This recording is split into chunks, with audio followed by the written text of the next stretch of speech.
धीरेन्द्र कृष्ण शास्त्री बाबा बागेश्वर की पदयात्रा हुई। उस पदयात्रा में उन्होंने हिंदुत्व की एकता और हिंदू राष्ट्र की बात कही है। मुझे बहुत खुशी है कि बुंदेलखंड से ही ऐसी विभूतियाँ निकलती हैं जो कुछ कीर्तिमान बनाती हैं, जैसे कैंसर हॉस्पिटल की उनकी निर्माण की आस्था।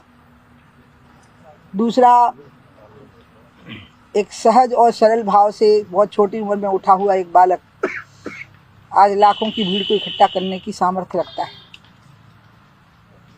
और वो एकात्मता की बात करता है और साधु के वेश में है और साधु भी है। तो एक बहुत बड़ी बात है जो बाबा बागेश्वर ने उठाई है। उनने कहा है हिंदू समाज की एकता हो और साथ में कहा है भारत हिंदू राष्ट्र हो। इसी बीच में एक बयान आया हमारे संघ के एक अति महत्वपूर्ण पदाधिकारी का कि दुनिया की 6% संपत्ति बाकी लोगों के पास है और 94% संपत्ति सिर्फ 6% लोगों के पास है,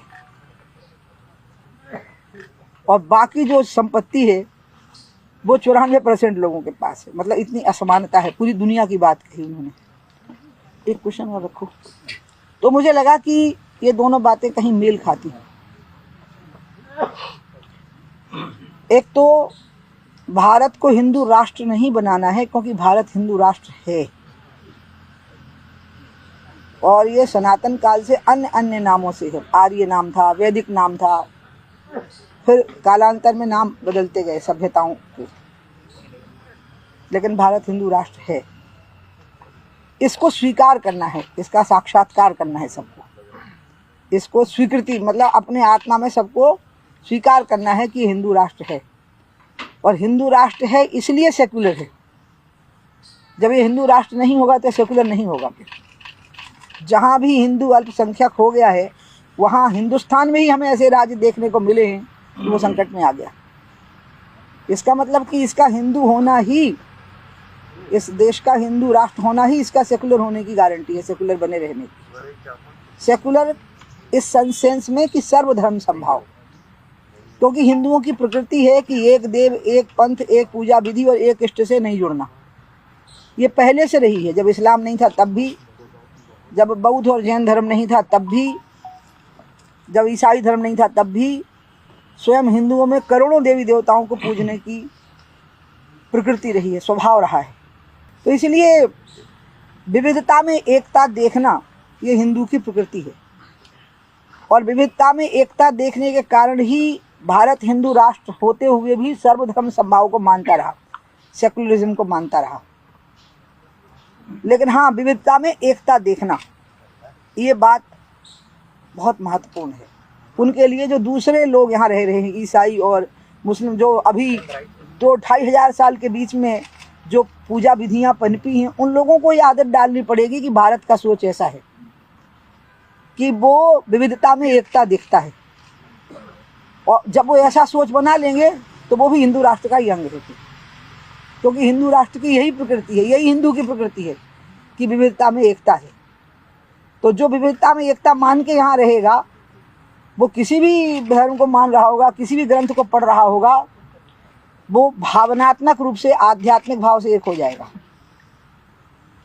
और वो इसलिए मैंने आपको कहा ना कि जो हमारे माननीय सरसंघ चालक का भी कहना है, डॉक्टर हेडगेवार जी ने भी कहा था कि भारत हिंदू राष्ट्र है, इसको हिंदू राष्ट्र घोषित नहीं करना। हाँ, भारत हिंदू नेशन, हिंदू स्टेट नहीं है। हिंदू स्टेट होने का मतलब होता है एक धर्म पर आधारित राज्य व्यवस्था को चलाना। वो भारत नहीं है और ना वो भारत कभी होगा, क्योंकि हम सर्वधर्म संभाव को मान करके चले। दूसरी बात जो आज सर्वत्र चर्चा का विषय है कि हिंदुओं में एकता हो, वो जाति पाति से ऊपर उठी। ये बहुत महत्वपूर्ण विषय है कि हिंदुओं की संख्या इतनी बड़ी होते हुए भी वो दीनहीन स्थिति में क्यों रहे। उन्हें अयोध्या, मथुरा, काशी के लिए अदालत की शरण लेनी पड़ी या आंदोलन क्यों करने पड़े। अपने ही देश में बहुसंख्यक होते हुए भी अपने धर्म स्थानों के प्रति बलिदान क्यों देने पड़े। इसका कारण है जातियों में विभाजन। जातियों में जो विभाजन है उसको एक करने का रास्ता क्या है? मुझे लगता है कि धर्म कभी भी जातीय एकता का आधार नहीं बनता। आप अगर हम उदाहरण देखें अभी का, पाकिस्तान और बांग्लादेश अलग हो गए जबकि दोनों एक ही धर्म को मानते थे। बांग्लादेशी भी इस्लाम को मानते हैं और पाकिस्तान के लोग भी इस्लाम को मानते हैं, तो अलग क्यों हो गए? कनाडा भी अंग्रेज़ी बोलता है, अमेरिका भी अंग्रेज़ी बोलता है, फिर अलग क्यों हो गए? इसका मतलब एकता का आधार कुछ और होता है। एकता का आधार होता है आर्थिक समानता। जो आरक्षण है उसका मूल भी यही है कि आर्थिक समानता रहेगी तो समाज के मन से शासक का भाव उनके मन से निकलेगा जो अधिक धनी हैं, और शोषित होने का भाव उनके मन से निकलेगा जो अर्थाभाव से पीड़ित हैं। इसलिए हिंदू समाज में एकता लाने के लिए ज़रूरी है कि रोटी की समानता हो। और रोटी का मतलब है 3 चीज़ें: सत्ता, शासन और प्रशासन।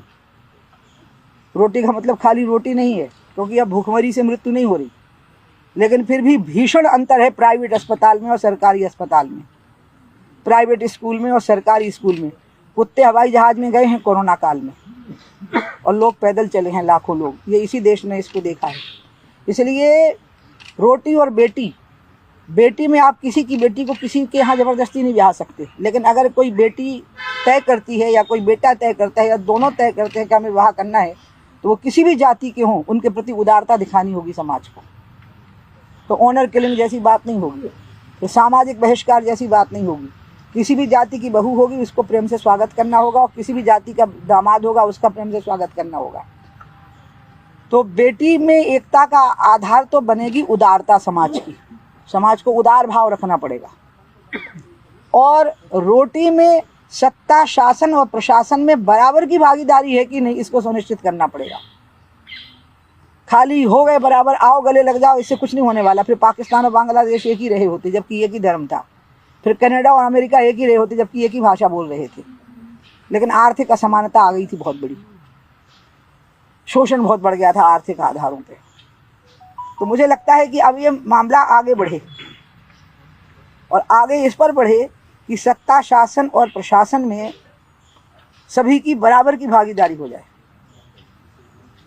सबको लगे कि हमारा स्थान है, खाली दिखाने के लिए नहीं है, सच में हमारा स्थान है और हम उसी जगह पर बैठे हुए हैं जहाँ पर कि बाकी के लोग बैठे हुए हैं।